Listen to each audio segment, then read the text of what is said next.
Chapter 34. Loose demons. What the hell was that? Nathaniel's voice cut through the lobby as they walked. Elspeth, still clutching the folder to her chest as if it were a talisman or a sacred burden, answered without looking at him. You'll have to be more specific.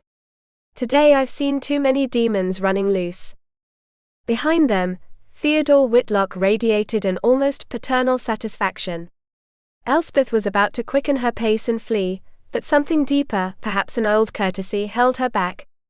The lawyer wasn't to blame for any of it. Neither for the old man nor the heirs, nor the poison that had surfaced. Theodore, in fact, looked as horrified as they were. Elspeth, please, he asked. Just a moment. She turned, composed by sheer will. I'm glad to hear you've decided to accept the inheritance, he continued. Tomorrow at 3, if that suits you. The advisors will answer your questions, authenticate your signature, and I will continue to guide you through the entire process. I don't plan to change lawyers, Elspeth said with a firmness that surprised even herself. Theodore was moved. He shook her hand. Excellent. Then came the soft, almost lethal blow. By the way, your uncle underestimated. The estate far exceeds 60 million. Elspeth blinked. The world tilted dangerously again. I need to read, she murmured. To think. She searched for Nathaniel, like someone seeking solid ground. He spoke without raising his voice, with the natural ease of someone already on alert inside. Elspeth will contact you. Don't move forward on anything until then. She nodded, grateful. Too fast, she thought. Everything is too fast. Theodore pointed at the folder. I've also included the funeral arrangements. My advice is not to attend. And remember, you can call me anytime. Before leaving, Elspeth stopped. Will my cousins be at that meeting? She was surprised by how easily the word came out. Theodore sighed. Yes. Your uncle wanted them to know exactly what they were losing. But nothing depends on them. Everything depends on you. The phrase hung in the air, heavy like an ancient oath. Then, almost confidentially, Theodore added something more practical, darker. There would be security. A lot. Nathaniel exchanged a few brief words with him about a gun, a non-existent serial number, the police on their way. Elspeth understood enough to feel that precise chill that signals real danger. When they were finally alone, Nathaniel grabbed her arm. Wait. The guard approached, nervous. Nathaniel gave clear, sober instructions. Order in the middle of chaos. When he finished, he turned back to her. Let's go. Elspeth didn't move. She looked at him, as if she had just discovered another piece of the puzzle. Rory was carrying a gun, in the lawyer's office. Nathaniel raised an eyebrow. Apparently, yes. Bad day for him. She let out a short, inappropriate laugh, almost Irish in its absurdity. Of course, he thought. Because today couldn't be normal. Shouldn't you stay? No. We're leaving. Now. As they stepped outside, the sky roared. The rain began timidly, promising worse to come. Nathaniel didn't wait for an answer. He took her hand and started running. Elspeth followed, heels and all, proud to the point of foolishness. I'd rather you brought the car, she protested between breaths. No way. You're with me. Always with me. They crossed the park, under a rain that had already decided. Nathaniel watched everything, his hand near his gun. Elspeth felt the pain in her feet, the weight of the folder, the vertigo of what she had just accepted, and yet she didn't let go of his hand. When they reached the car, he practically pushed her into the seat. He took off his jacket and draped it over her just as the sky fully opened. The downpour fell like a brutal cleansing. Elspeth, soaked but safe, thought that this day she hadn't just inherited a fortune. She had crossed a threshold. Chapter 35. An emotional act. Elspeth folded the jacket with an almost reverent care, and placed it on the back seat, as if that gesture could restore some order to the world. Then she set the folder and the envelope on the floor by her feet, and leaned back against the seat. Her heart was still pounding.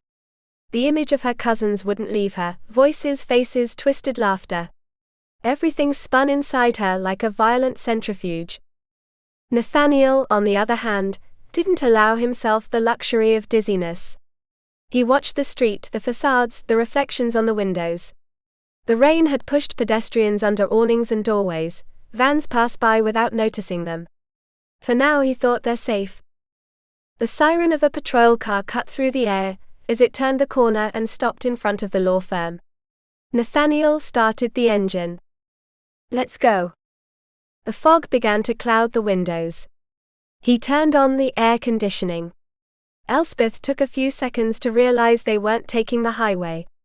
She pointed it out. Nathaniel nodded without explaining and kept turning, right, left, right again. Elspeth's mental map of the city slipped through her fingers. "Where are you going?" "Nowhere yet. I'm making sure we're not being followed."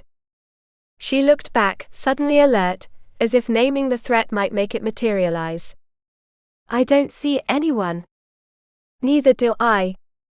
That didn't reassure her. The rain stopped, and Nathaniel veered into an empty parking lot next to a baseball field. The metal bleachers glistened wet, the sun reappeared cruelly, lifting steam from the hot asphalt. The air was thick, almost suffocating. Nathaniel left the engine idling, took off his seatbelt, loosened his tie. He breathed deeply, as if returning from an invisible border. Elspeth waited. She knew there were moments that demanded silence before the truth. "Nathaniel," she said at last, "I told you I couldn't think of anyone who wanted to kill me. Remember?" A shadow of a smile softened his face. "I remember." She held his gaze, aware of what had changed in barely an hour. Of what had awakened. "I think I can give you some names now." And at that moment, while steam kept rising from the ground and the world resumed its course, Elspeth understood that the inheritance wasn't just money or memory, it was a newly drawn line of danger, and there was no turning back. Chapter 36. Moral responsibility. Elspeth had an almost invisible gift. She knew how to find the right words to soften the unbearable, and a single smile from her was enough to ease the tension in an entire room. Nathaniel knew this. He also knew that beneath that learned calm, there was fear. Real fear. The bruises still marked her skin, like a brutal reminder that someone had tried to erase her from the world. And yet, when Elspeth stood tall, when she decided not to give in, she became a force that demanded respect. Extraordinary, he thought, with a mix of admiration and alarm. He, on the other hand, felt dangerously exposed. A detective who had sworn to stay detached but now found himself too involved. Uncle Callum had left her, at the center of a storm. 60 million wasn't an inheritance, it was a target. Nathaniel didn't need to know the old man's motives. Understanding the consequences was enough. Someone might want to see her fall. The very thought made his blood boil, and froze his chest at the same time. "This isn't good," he told himself. "You're getting too tied up." Elspeth watched his tense profile, his gaze fixed on nowhere through the windshield. "Nathaniel." "I won't let anyone hurt you," he said, his voice barely breaking with intensity. She realized then that it was he who needed calm. And she gave it to him. "Do you think I doubt you because you got shot doing your job?" she asked, soft but firm. "I know your commendations. I know how good you are. I'm not worried." He laughed briefly, without humor. "That's a relief." When the silence settled, Elspeth let out the truth she already knew. "I'm in deep trouble, aren't I?" "Yes." "For how long?" Nathaniel shook his head. There were no dates for this. Elspeth accepted it, though inside her whole life had paused in waiting. Live first, she reminded herself. Everything else could wait. Nathaniel got out of the car to call Rowan. The cousins' names were already on the table, now they needed faces, records, shadows. Rowan answered immediately and started with the youngest, Henry. Violent, impulsive, with pending trials and suffocating debts. A body trained to hit, and a mind on the edge of the abyss. The inheritance was his lifeline, or his excuse. Then Ethan. Alcohol, ruin, a failing liver and a silent countdown. No criminal record but loaded with despair. Nathaniel listened in silence, knowing despair kills too. Eleanor appeared like a bright anomaly, clean, respected, spotless. Uncle Callum had appreciated her. Nathaniel understood why. Only Rory remained. While Rowan searched for the information, Nathaniel walked around the parking lot. Elspeth watched him from the car. At first she smiled seeing him smile. It can't be that bad, she thought. But Nathaniel's expression suddenly changed. Fury tightened his shoulders, his voice became a shout. Elspeth frowned. That wasn't like him. Then her own phone vibrated. Clara's message hit her like a hammer blow. An unknown woman had burst into her company, claiming to be the new owner. Vulgar. Authoritarian. Confident. She said Elspeth had defaulted on a loan, was embarrassed, and that's why she hadn't warned anyone. She had started cancelling orders, changing colors, imposing decisions. Bright blue with fuchsia trim. As if the legacy could be made up, Elspeth thought, cold rage growing in her chest. By the time she finished listening to the message, she was shouting. Not out of fear. Out of fury. The past had caught up with her on two fronts, blood and work. Honor and inheritance. And she understood, with bitter clarity, that the danger was no longer abstract. It had entered her home. Her name. Her legacy. And she wasn't going to allow it. Chapter 37. An old loan. When Nathaniel returned to the car, the air seemed to vibrate. Elspeth was yelling into her phone as if no one were on the other end, and there wasn't, holding it at arm's length, overwhelmed. He knew immediately that Fury wasn't looking for answers but for release. He recognized it inside himself too, that way she raised her voice when fear threatened to drown her. Elspeth, listen to me, he tried. She didn't hear him. Or didn't want to. She spoke rapidly about tapes, about a woman posing as the owner of her company, about an old loan, about betrayal sewn with names that still hurt. Nathaniel caught only fragments, a tape, a rat, but understood the core. They were invading the one thing Elspeth had built with her own hands. And that hurt her more than any veiled threat. Now listen to me, he said firmly. Forget about the tape. I won't forget my tape, she burst out. I'm going to call a lawyer. I'm going to sink that rat. Fuchsia. How dare she? She shook the phone with such force Nathaniel had to dodge it. At the second try he took it gently, and set it on the dashboard, like removing a weapon from a trembling hand. He tried again. Elspeth. What if the bank is involved too, she continued. If it is, she'll go to jail with them. How dare they? Nathaniel took her face in his hands. He didn't shout her name, but he filled it with a gravity that made her anchor herself to his eyes. Elspeth felt the pull, the rage gave way an inch, just enough for reality to slip in. You've got bigger problems than a tape, he said. He let her go and leaned back, giving her space to collect herself. The impact embarrassed her. Elspeth saw herself from the outside, overwhelmed, and the trembling turned into silence. I'm sorry, she murmured. It was a shock. They're trying to steal my company. Nathaniel stopped her before the torrent returned. But you won't let them. She took a deep breath. Nodded. Regained that tense composure that always preceded her best decisions. Are you ready to listen to me? He asked. Yes. What did Rowan say? Nathaniel spoke of the cousins, with the sobriety of someone listing parts of a dangerous mechanism. Ethan drowning in debts with a liver worn out too soon, Henry violence as a reflex, Rory the gambler losing amounts too large for exaggeration. Elspeth listened and while she did, connected the dots, Rory's crying with a barely disguised desperation. Everything fit with cruel logic. He owes $750,000, Nathaniel said. To a loan shark? $750,000, she whispered incredulous. So that's why he cried. The bad news came after, the name of the man the money was owed to, his reputation, the way he collected. Nathaniel didn't know him personally, but he knew well enough, he knew what that name meant in certain corridors. The feds would too. And that changed the board. What happens now? Elspeth asked. We keep you alive. I want to go home, she said, almost to herself. Nathaniel felt the sting of impatience and, beneath it, understanding. He shook his head gently. You know you can't. How long? Depends. Elspeth lowered her gaze. For the first time, she said what had been stuck inside her from the start, that she didn't want the money, that she took it out of pride, to defend her mother's name, to strike back at a blow that hurt more inside than out. Nathaniel listened, knowing it didn't matter.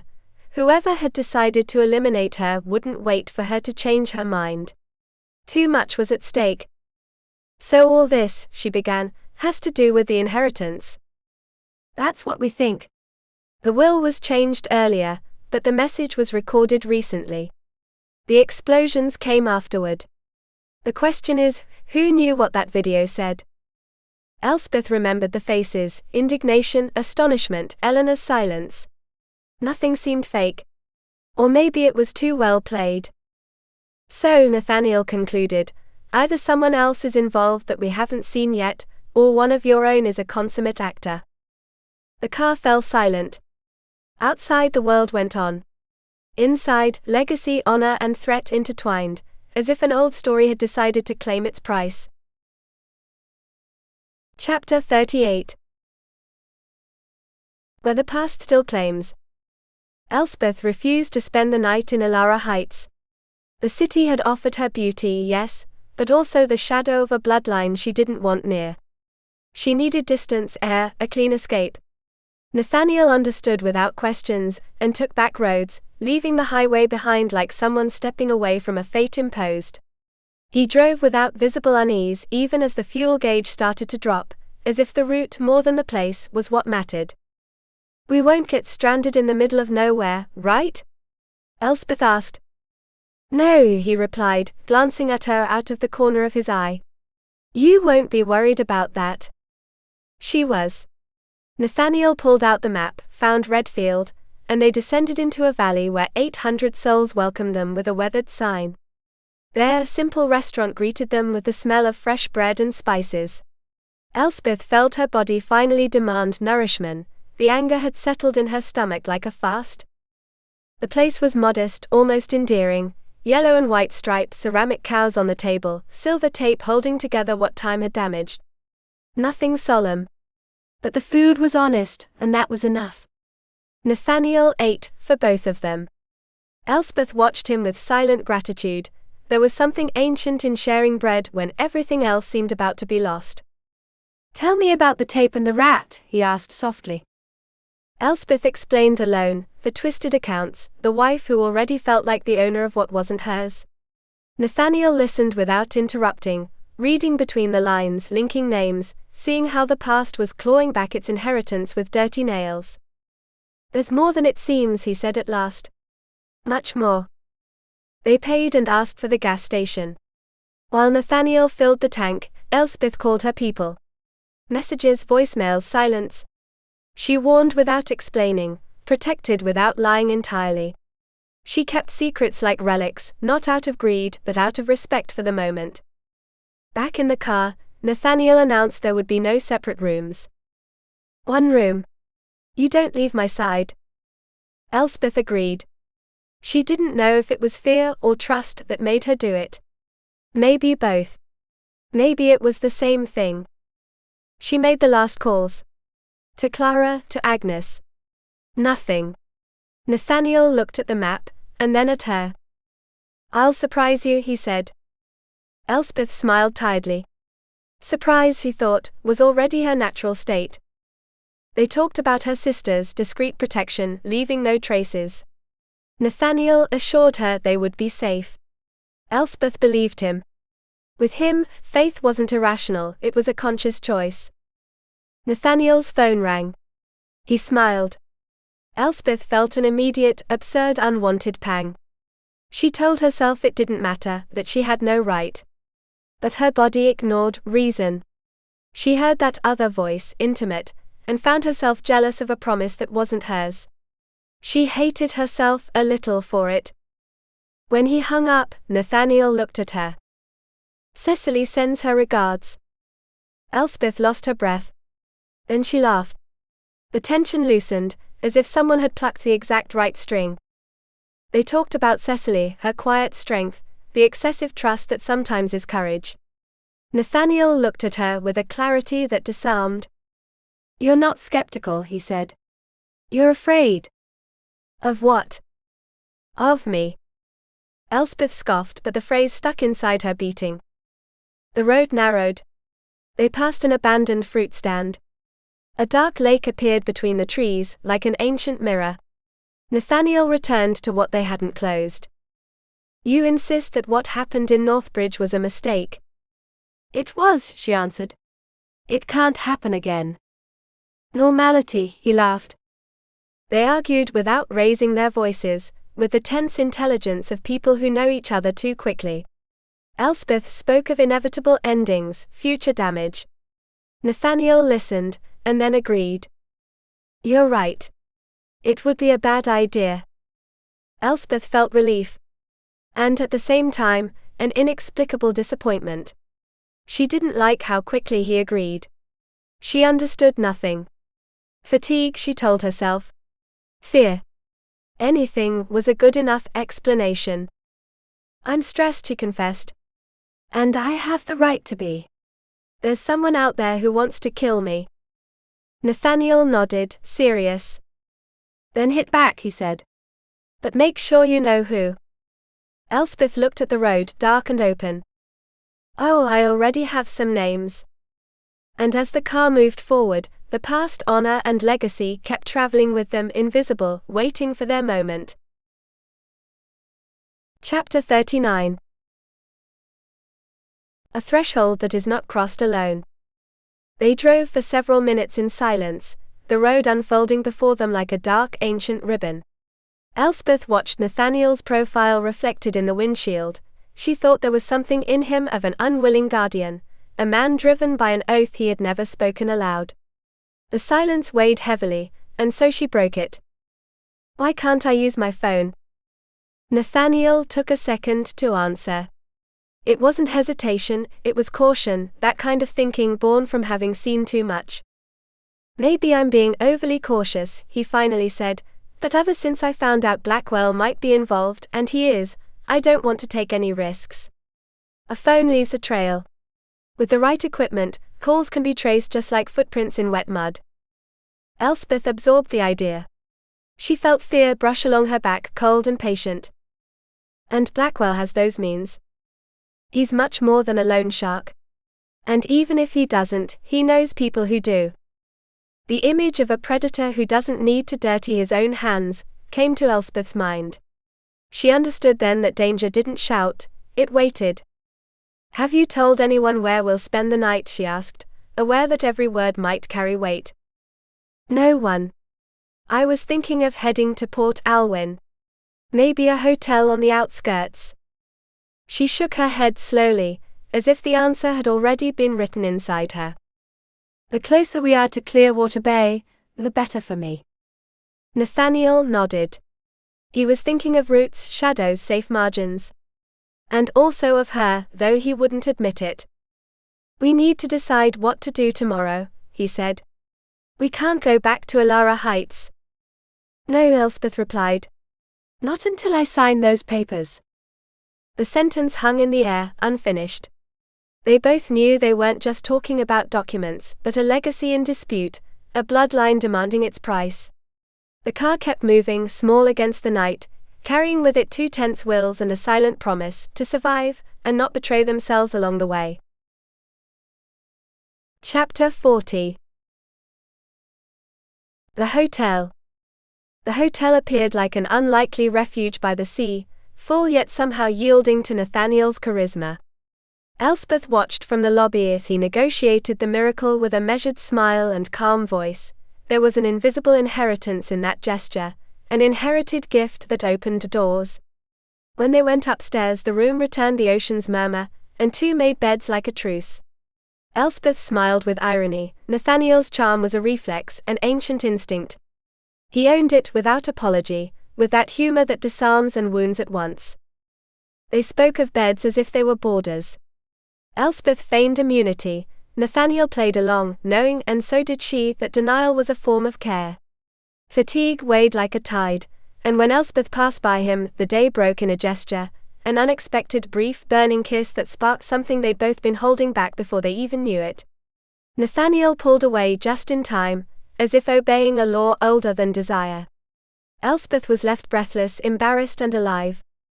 In the shower, hot water unleashed tensions and thoughts. She thought about Nathaniel's wound, his secret order, how he cared even when silent. When she came out, he looked at her with honest attention. He didn't seek possession, only to check that she was still whole. A second kiss, this time deliberate, disarmed every defense. Nathaniel broke it, with a smile, aware of the danger. Elspeth understood then. It wasn't the kiss, it was the vertigo. When he locked himself in the bathroom, the truth revealed itself quietly. She had fallen in love. She didn't know when, she only knew it was too late. She allowed herself silent panic, burying her face in the pillow to keep from screaming. Nathaniel returned, half-naked, serene presence. Elspeth chose action as a lifeline, a list of names, ink against fear. He, lying down, offered irony and calm, reminding her of the present. Now you're safe. Between pages and jokes, the sea kept breathing on the other side of the glass.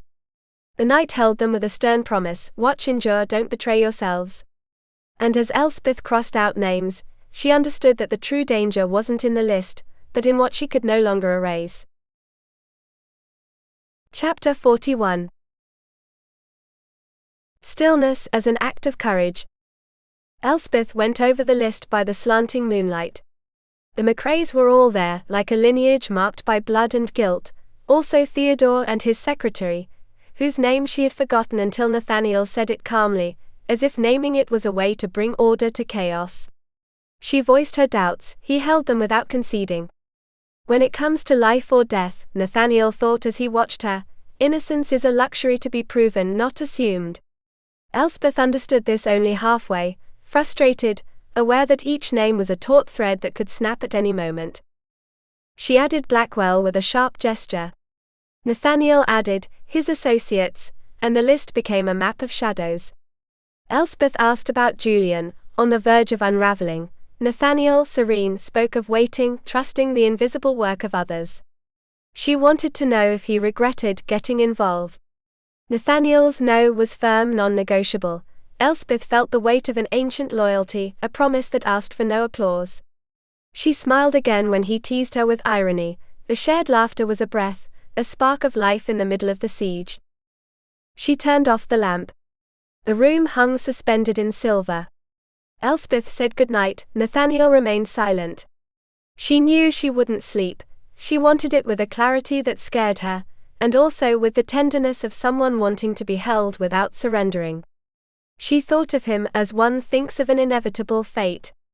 When Nathaniel said her name, she almost fell out of bed. She denied being restless, but he insisted with a disarming attentiveness. "Can I do anything?" he asked, and the question hung there, charged with a conscious game they both sensed. The silence returned, thick. Elspeth felt disappointed at hearing no answer, until a long sigh broke the night. Nathaniel called her with a familiarity that was both promise and risk. The choice hung in the air: do I come or do you? And in that contained, burning phrase they both recognized the pulse of something bigger than fear, honor, desire, and the certainty that whatever happens they were no longer alone. Chapter 42. The company of the living. The morning broke without ceremony. Elspeth woke before Nathaniel and welcomed the quiet reprieve. After the night they'd shared, looking him in the eye required a composure she hadn't yet summoned. She allowed herself no regrets, only a calm determination. Nathaniel slept face down, the room a mess like a battlefield after the fight, signs of a surrender without calculation. It had been intense, and she knew it. Under the shower, the vertigo. Had she said something she shouldn't have? Had she confused desire with promise? She clung to irony to save herself. She would deny any excess if necessary. She hurried out, dressed for duty. There were documents to read, a legacy to understand. When she opened the door, Nathaniel approached, naked and half asleep. The shiver was immediate. They greeted each other. He kissed her with a naturalness that disarmed her. Elspeth stepped back in time. She thought of the danger of staying. She took the folder and the envelope with the photos, and the bathroom door closing was a relief. Sitting on the bed, she read. Nausea came quickly. The pages were an inventory of ruthless cunning, companies bought only to be stripped bare, lives reduced to numbers. It wasn't illegal, that worried her more, it was immoral. Callum MacRae had built his fortune on other people's ruins and left proud. Elspeth decided then not to touch that money, not for herself, not for her own. She would make her refusal a clean, almost ritual act. She wanted the past not to claim her. The photographs rescued her. 10 black and white images, her father as a boy, handsome and upright, a horse, a mansion in the background. No family photos. She noted the question in her memory. When Nathaniel appeared, she closed the envelope and nodded, almost ready. He was tidying the room with a discipline that said more than it showed. Elspeth denied being impressed by the folder. She wasn't. They ate little. In the car, Nathaniel avoided highways. Elspeth thought of Theodore, the appointed hour, the risk. She talked too much nervously. Nathaniel waited. When he suggested alternatives, she yielded, embarrassed by her excess. She returned to the papers, loans, hospitals, impossible bills. She then understood her mother's silence, the final sacrifice to protect her daughters. She cried with her back turned, then pulled herself together quickly. She asked for information, and fast. Nathaniel responded efficiently, without empty promises. Elspeth wanted to dig deeper, and he did not object. She put the documents away, exhausted, her mind full of unfinished business. When Nathaniel asked about the money's destination, she remembered the last step. I have to go to a bank, she said. He thought of transfers. Elspeth shook her head firmly as if choosing her own path. You don't understand, she added. I need a loan. Chapter 43. The future is not chased. Nathaniel drove with a persistent restlessness, as if a link had come loose in the chain of events. He replayed conversations, gestures, silences, something didn't fit, and that absence gnawed at his calm. Elspeth noticed it, his short answers formed a discreet wall. They shared an hour of comfortable silence, surprisingly intimate, as if the road granted them a truce. As they neared Clearwater Bay, Nathaniel turned without warning. To a safe place, he said, and his voice held resolve. Elspeth thought of her home, of the newly recovered normalcy, but he shook his head and pointed toward the police station. There, as they got out of the car, he explained simply the honor guiding him. He had to answer to his chief, Calder, and preferred to do it face to face. Besides, that man could help her. Elspeth felt grateful. For the first time in days, a piece seemed to fall into place. They spoke of Calder like an old oak, tough, upright, still sharp despite the approach of retirement. Nathaniel trusted him without reservation. Elspeth decided to do the same. She took the briefcase, guarding her mother's memory like a relic. Nathaniel promised confidentiality, and she nodded, relieved. Calder greeted them hurriedly, bringing news that disturbed the air. Victor Bellamy was there. He had turned himself in, and asked to be locked up. Elspeth was stunned, Nathaniel tense but controlled. The chief spoke of uncontrollable tears and vague confessions. Elspeth understood immediately. Victor was an emotional torrent, an actor with an exposed soul. She asked to see him. Calder hesitated, Nathaniel too. Elspeth insisted, with a firmness born of affection and responsibility. They agreed on conditions: she would go in, Nathaniel would watch. If anything went wrong, she would leave. The pact was sealed without drama, with the gravity of those who know time is pressing. As they climbed toward the interrogation room, Chief Calder warned about the clock and the lurking FBI. Nathaniel accepted the limits, postponing calls. First he needed the truth. Elspeth walked ahead, breathing deeply. She felt the weight of legacy and the urgency of the present, and still she moved forward. Honor first, she told herself. And she opened the door. Chapter 44. I will listen. Elspeth held Nathaniel's gaze with iron calm. I'll listen anyway, she said. If Victor tries to manipulate me, I'll stop him. If he speaks to me badly, I'll silence him. And if he threatens, I'll know how to respond. Nathaniel smiled, tense and proud at once. He let her in. The room was narrow, almost monastic, table, chairs, a glass that doubled the faces. Nathaniel stood watchful. When Victor entered, the misjudgment was immediate. He wasn't the calculating man Nathaniel had expected, but an overflowing soul. He embraced Elspeth with relief, confessing guilt before anyone accused him. She stepped back gently, held his hand, read the weariness in his eyes, and offered him humanity. Victor spoke of fleeing and fear, of his fiancée and the weight of being hunted. Nathaniel intervened with surgical precision. He wasn't detained, but he was a suspect. The truth would set the course. Victor insisted on his responsibility, and when Nathaniel asked for reasons, vanity wrapped in good intentions emerged. He had wanted to take down Elspeth, use her influence as leverage. Power, he said, was silence or impulse for him, never destruction. Nathaniel listened, without granting indulgence. When the subject of the warehouse came up, Victor asked to be left alone.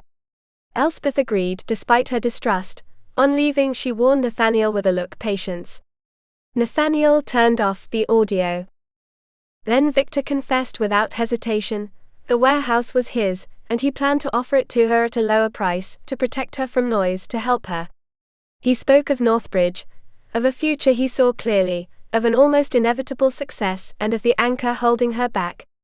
Elspeth, he said, always chooses to stay, for her mother, for her sister, for duty.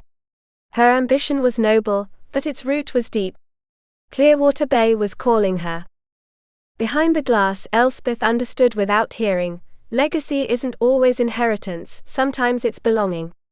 Nathaniel, firm, understood something else. Helping is not deciding for others. At that crossroads, honor and desire, power and care, more than a case was at stake. Elspeth's right to choose her path was on the line. Chapter 45. The warehouse.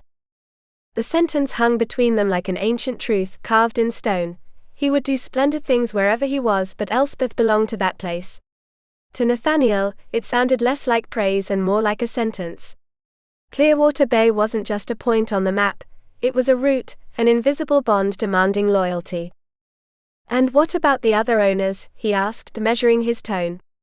What did they think about lowering the price of the warehouse? Victor shrugged with an almost childlike confidence. I don't know. I didn't ask them. I have the majority of the shares. He smiled, satisfied. The others do what I want. Nathaniel thought the man spoke of power like someone describing the weather, without malice, without shame. Clearwater Bay, Victor continued, was waking up. Renewal, rebirth, the promise of a slower, safer life. Helping local businesses wasn't just profitable, it was a noble gesture. Nathaniel listened, but wondered how many tragedies might be hiding behind such polished words. So it was a smart move, he said finally. And also an act of charity. I knew Elspeth was going through hard times, Victor admitted. That made Nathaniel lean back. How could he know? Victor hesitated, running his fingers over the table as if searching for an answer there. Someone would tell me. At cocktails, dinners, people talk. And everyone knows how much I care about her. He said Elspeth's name with an almost reverent affection. He spoke of her candles, her perfumes, of a new one coming out in December. Sky. When he said it, his eyes lit up, and Nathaniel understood the man wasn't pretending. He felt too much to fake it well. The interrogation stumbled along. Victor digressed. Nathaniel steered him back on course. Ilara Heights, vague friendships, forgotten names. No MacRae. Nothing concrete. Until Nathaniel returned to the crucial question, the one heavy as a premonition. Why do you consider yourself responsible for the explosions? Victor opened his hands, as if accepting an invisible verdict. I invited her to my estate, and she almost died. I encouraged her to see my warehouse, and it happened again. I own both places. I did something wrong, even if I don't know how. Nathaniel understood then. Victor wasn't a conspirator but a man reckless with the truth, someone who talked too much and protected too little. Someone had used him. Your financial situation? He asked, shifting the angle. Bad. Temporarily bad. Victor's voice didn't waver. I've bet everything on a gallery that will be magnificent. Sometimes you have to take risks. Nathaniel watched him silently. Arrogant and fragile. Pretentious and sincere. A heart exposed in a world that didn't forgive such weakness. How did you meet Elspeth? Victor's smile changed, slower now. In a hospital. She was there with her mother. I was with my sister Sky. Elspeth was young but she already had that strength. He gestured, searching for the word. That light. He recalled how Sky and Elspeth became friends in minutes, how the candles and scents became a bridge between them. Nathaniel listened, and unwillingly saw Elspeth through those words, responsible to the point of sacrifice, generous to exhaustion. He understood why she wouldn't leave. Why there was always someone before herself. Victor spoke of illness, of hospitals becoming home, of the small weekly gifts. Candles, flowers, lotions. Minimal gestures heavy with meaning. When he mentioned Sky's death, his voice broke, and Nathaniel felt there was no theater there. Elspeth hasn't forgotten her, Victor said. She created a perfume in her memory. It's called Sky. It was my sister's name. Nathaniel remained silent. He thought of Elspeth, of her way of turning loss into something lasting. How that invisible legacy, made of scents, memories, loyalties, could be as powerful as any explosion. And he understood that for her, honor wasn't an old word, it was a way of staying. Chapter 46. Whitlock and Farlane.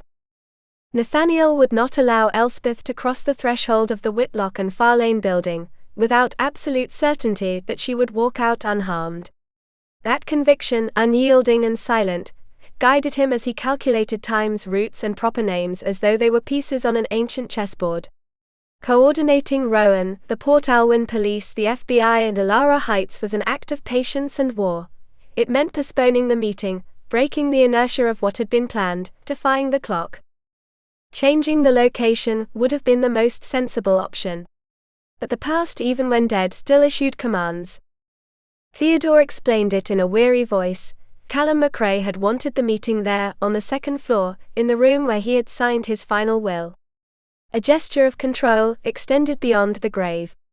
Nathaniel listened and understood. This was not merely an inheritance, it was a right. A legacy that demanded a stage, witnesses and obedience. He thought Elspeth would follow in his footsteps, the lawyer said. He assumed her advisors would shape her. And frankly, he wanted to impress her. He was convinced she was his prodigy. Hearing that was enough for Nathaniel to know Elspeth would hate it.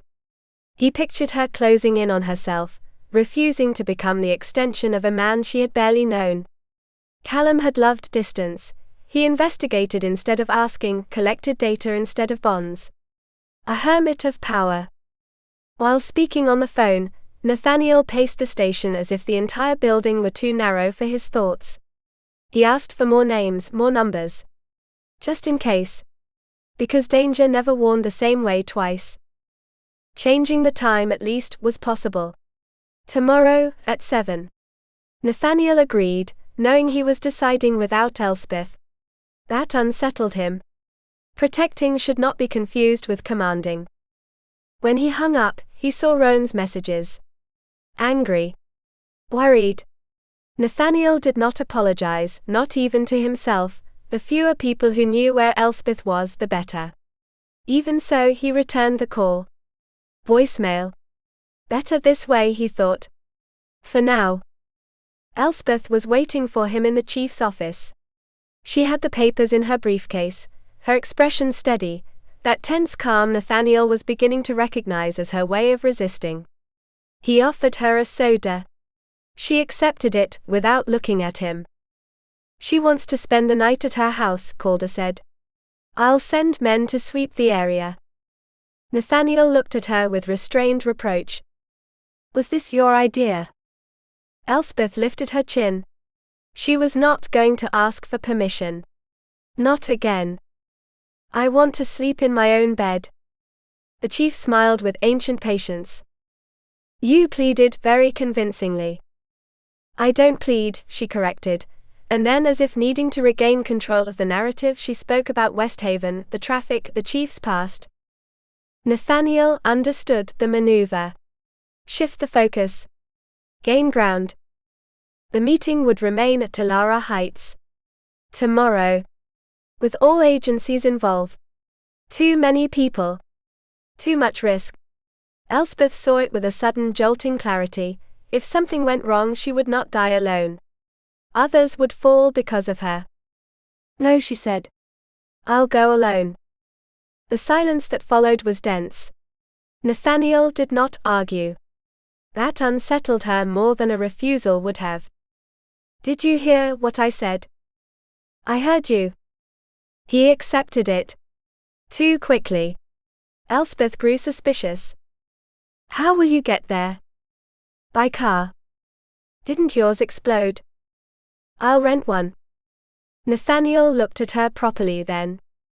Elspeth, what is this? She wanted to tell him the truth. It's fear for you, for everyone. It's not being able to bear the idea that someone might die because of me. But the words resisted her. She shook her head. He insisted. And in the end, she gave in. I don't want anyone getting hurt for protecting me. The tears came without permission. Nathaniel said nothing. He pulled her into an embrace, firm and steady, one that demanded neither explanations nor promises. Elspeth waited for words, some spoken comfort. None came. And she understood, with a soft and profound certainty, that she did not need them. That embrace was enough. As if for an instant, the world had stopped demanding decisions, inheritances, and sacrifices from them. As if honor, just this once, meant simply holding on to each other. Chapter 47. Interrogations. The night closed over Elspeth's house with a deceptive stillness, as if danger had learned to hold its breath. She lifted her head from Nathaniel's chest. In that movement there was still refuge, but also a doubt that refused to fall asleep. And Victor, she asked. Nathaniel held her gaze. There was no hesitation in his voice, only the calm of someone who has already made a decision. He has nothing to do with this. Elspeth needed to believe him. She wanted to, with an intensity that surprised her. Nathaniel sensed it, he always sensed more than he said, and added now in the dry tone of duty. He still has others to convince. After that he can leave. Time stretched again into interrogations, corridors, repeated looks. Victor emerged at last, tired but unharmed, and before leaving he brushed Elspeth's cheek with a brief, almost old-fashioned kiss. Be brave, my dear. Those words stayed with her as she herself was questioned, again and again, as if truth could wear out from being spoken too often. When patience began to fracture, Calder appeared like a solid wall. You can go home now. It's clear. Under surveillance. Nathaniel was waiting behind her. He's always where he's needed, Elspeth thought, and that certainty hurt more than it soothed. At home, exhaustion settled into her bones. Nathaniel carried the bags upstairs, did not ask, did not intrude. That restraint was his way of caring. Elspeth showered as if she could wash away the confusion, dressed in old, comfortable clothes, and yet the unease remained. From the kitchen she watched him speak with an agent, tired, composed, dangerously attractive. She looked away. I can't afford to think of him like that. His body was angled toward his surroundings, like someone keeping watch without ostentation. He wore a dark, discreet jacket. Nothing about him was spectacular, and yet he conveyed authority. A draft from a window brushed his short brown hair, neat without rigidity, and picked out the faint shadow of a day's beard, one that neither sought harshness nor tried to conceal it. His blue eyes, clear, alert, did not search the horizon but its edges, roots, boundaries, potential threats. He was not a man who posed. He was a man who remained, because he understood that staying too was a form of action. That was precisely the problem, Nathaniel. She wondered how long it would take to stop loving him, if that was even possible. She knew who he was, she always had. And still she had fallen. The fault was not his. It was hers, for having expected something else. The doorbell broke her reverie. It wasn't Calder but Rowan, furious, direct as a storm. Elspeth met the impact with a tense calm. She knew he was right. They had vanished. They had failed. But she was not a child. He's in the yard, she told him. Take it up with him. Rowan stormed outside. The house closed in on itself again. We've been reckless, Elspeth admitted. Not for hiding, but for forgetting the world for a few hours. Too human. Too fragile. Chief Calder arrived later with enough food to feed an army. He took in the scene and chose not to intervene. They'll sort it out. Let's eat. And they did. As always, like men accustomed to arguing with life itself. The plan for the next day was laid out with precision, Ilara Heights waiting like an unavoidable point on the map. Elspeth listened with half-closed eyes, fatigue no longer asked permission. Go upstairs and sleep, Nathaniel said softly. She obeyed. From bed, she heard Rowan and Calder leave. Before sleeping she called Cecily, she needed to hear her alive, light, safe. She hung up with one less knot in her chest, until the phone rang again. Elspeth, said a voice weighted with the burden of a surname. This is Eleanor MacRae. The legacy, she understood then, never rests. And the night, far from ending, had just opened another door. Chapter 48. Callum's house.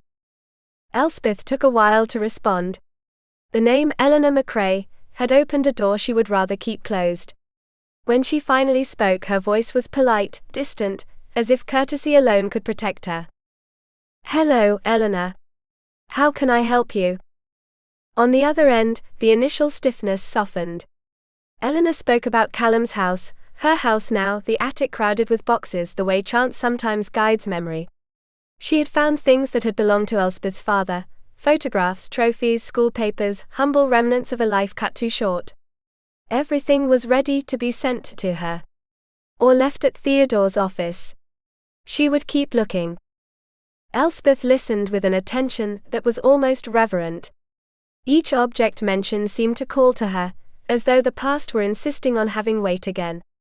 Eleanor added that Ethan had been admitted to the hospital once more, and that from Callum's place, it was easier for her to visit him. She invited Elspeth to come by whenever she wished. To see the house. To meet her. Someday I'd like to see it, Elspeth replied, aware that she was speaking as much about the woman as about the house. Eleanor laughed softly. She said Elspeth seemed different from the MacRaes, reassuringly different. When the call ended, guilt settled over Elspeth like a shadow. She had not asked how serious Ethan's condition was. But she knew, with an uncomfortable clarity, that any show of compassion would have been false. Honor, too, demanded not pretending. She was sitting on the bed, the phone still in her hand, when Nathaniel came in. His presence filled the room with that mixture of calm and alertness that always followed him. Eleanor MacRae called me, Elspeth said. She has more of my father's things. She invited me to Callum. Nathaniel stopped. His reaction was immediate, protective, unyielding. You're not going to any MacRae house until we catch whoever is trying to kill you. I wasn't planning to, she replied, too tired for another warning. She changed the subject like someone shielding herself. I spoke to Cecily. She's fine. I didn't tell her you were here. And why not? He asked, tension barely concealed. Elspeth held his gaze. Because if she knows, everything will get complicated, she thought, and not just for Cecily. Because she'd start asking questions. Nathaniel was already unbuttoning his shirt. I'm going to shower. The guest room has a shower. The bathroom door closed. The sound of running water filled the silence. Elspeth realized then the truth she had been avoiding for hours: she didn't want to send him away. That was the problem. The real one. She felt indignant with herself. I need help, she thought, and the idea had nothing to do with safety. She lay back, mentally blaming Agnes. Her friend had sent Nathaniel, knowing exactly what his mere presence would do. She picked up the phone and called, determined not to let it slide. Voicemail answered. Elspeth began to speak, then stopped. Prudence took over again. Never mind, she murmured. Never mind what? The male voice startled her. Who is this? Duncan Knox. The surname reassured her. Duncan explained he was on leave, that he would be staying with Agnes for a few days before heading out again. Competitive, reckless, with the same laugh as his brother. I want a rematch, he joked. So you can lose again, she replied, and for a moment everything felt normal. Duncan knew Nathaniel was there. Agnes had told him. A small problem, she had called it. Elspeth accepted the description with weary irony. She hung up shortly after. Nathaniel came out of the bathroom already dressed, and went downstairs to check on the agents. His obsession with control was another form of loyalty, Elspeth thought, even if it sometimes felt suffocating. When he returned, she pretended to be asleep. It didn't work. Her mind kept circling the same question: who wanted her dead? A MacRae. Perhaps all of them. Even Eleanor. The legacy was not only memory and old objects, it could also be an inheritance of shadows. And Elspeth knew then that she was already too deep in it to step away. Chapter 49. Unlikely promises. Elspeth had been awake for hours when Nathaniel finally went to bed. Midnight was long past and the silence felt thick, almost ceremonial. He didn't ask permission. He shed his clothes and slipped in beside her with a naturalness that struck Elspeth as a kind of quiet dominance, a certainty that didn't need to assert itself. She was about to reproach him, but Nathaniel drew her close and the thought dissolved. Are you awake, Olive? I can't sleep. Tomorrow, she said, and the word hung there heavy with omens. It's fine, he replied, lifting her hair from her neck and kissing her skin with a tenderness that was also a promise. Elspeth's body reacted before her will. This isn't fine, she thought, and yet she let herself go. Why is it fine, she whispered. Because I won't have to wake you up to make love to you. The night wrapped around them differently then, more intense, deeper, as if they both knew without saying it that this was about more than desire. Afterwards, Nathaniel held her in silence, stroking her back, kissing her with an almost old-fashioned devotion. When the haze lifted, Elspeth felt a dangerous calm. She wanted to speak. She couldn't. She knew that confessing what she felt would be the fastest way to lose him. Wanting him forever was a dream that burned too hot. Nathaniel rolled onto his back, staring at the ceiling. Why are you going to ask for a loan? Elspeth explained her plan with practical, almost defensive clarity. Buy time. Hold the future at bay. Nathaniel listened, tired yet attentive. They'll think you're crazy. Maybe I am. She fell asleep almost at once. Nathaniel did not. He thought about the next day, the invisible risks, everything that could break. Duty wouldn't let him rest. At dawn, Elspeth woke without relief. She feared the meeting, feared her cousins, feared the living memory of the MacRaes. She wished, with bitter guilt, that Ethan would remain hospitalized. Rory and Henry were another matter. She knew she wouldn't tolerate a single word against her mother. Nathaniel was in the kitchen, talking to someone. The day moved forward without apparent haste, but he had already decided to act. Elspeth knew it the moment he kissed her, with enthusiasm, with pride, as if affirming a bond they never named. He made her breakfast without asking too many questions, organizing time the way he organized an operation. "There's been a change of plans," he said. Elspeth obeyed, uneasy. He always decides first, she thought, unsure whether that reassured or frightened her. They left early. Chief Calder had checked the car. Everything was clear. Nathaniel chose roads that didn't appear on maps, gravel, trees, open fields. The landscape unfolded in a silent, ancestral beauty. Nathaniel pointed out willows, wildflowers, Elspeth named them. For a moment danger felt far away. "Why would you want to leave this place?" he asked. "Maybe I'll never leave," she replied. "Maybe this is my destiny." Nathaniel didn't argue. He said he could live there. Elspeth didn't allow herself to believe him. They arrived at Alara Heights, without ceremony. In Theodore's office, the security was discreet but firm. Bomb squad agents' protocols. The legacy demanded protection. Elspeth crossed the threshold with the dignity of someone who knows the past weighs heavily, but also sustains. "May I use a desk?" she asked. "I want to work while I wait." Because as long as there was work, as long as there was purpose, fear wouldn't have the last word.